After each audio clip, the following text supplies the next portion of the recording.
बर्बरीक दुनिया के सर्वश्रेष्ठ धनुर्धर थे। बर्बरीक के लिए 3 बाण ही काफी थे, जिसके बल पर वे कौरवों और पांडवों की पूरी सेना को समाप्त कर सकते थे। युद्ध के मैदान में भीम पौत्र बर्बरीक दोनों खेमों के मध्य बिंदु एक पीपल के वृक्ष के नीचे खड़े हो गए और यह घोषणा कर डाली कि मैं उस पक्ष की तरफ से लड़ूंगा जो हार रहा होगा। बर्बरीक की इस घोषणा से कृष्ण चिंतित हो गए। भीम के पौत्र बर्बरीक के समक्ष जब अर्जुन तथा भगवान श्री कृष्ण उसकी वीरता का चमत्कार देखने के लिए उपस्थित हुए, तब बर्बरीक ने अपनी वीरता का छोटा सा नमूना मात्र ही दिखाया।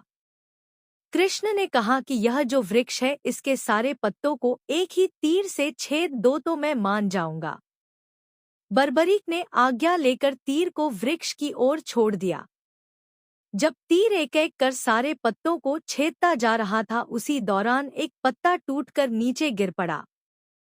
कृष्ण ने उस पत्ते पर यह सोचकर पैर रखकर उसे छुपा लिया कि यह छेद होने से बच जाएगा, लेकिन सभी पत्तों को छेदता हुआ वह तीर कृष्ण के पैरों के पास आकर रुक गया।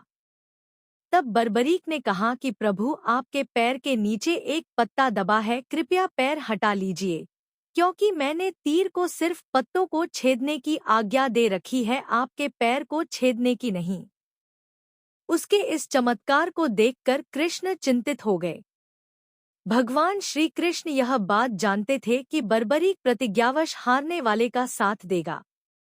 यदि कौरव हारते हुए नजर आए तो फिर पांडवों के लिए संकट खड़ा हो जाएगा, और यदि जब पांडव बर्बरीक के सामने हारते नजर आए तो फिर वह पांडवों का साथ देगा।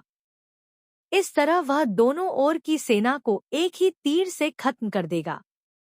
तब भगवान श्री कृष्ण ब्राह्मण का भेष बनाकर सुबह बर्बरीक के शिविर के द्वार पर पहुंच गए और दान मांगने लगे। बर्बरीक ने कहा, मांगो ब्राह्मण, क्या चाहिए?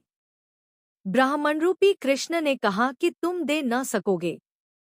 लेकिन बर्बरीक कृष्ण के जाल में फंस गए और कृष्ण ने उससे उसका शीश मांग लिया। बर्बरीक द्वारा अपने पितामह पांडवों की विजय हेतु स्वेच्छा के साथ शीशदान कर दिया गया।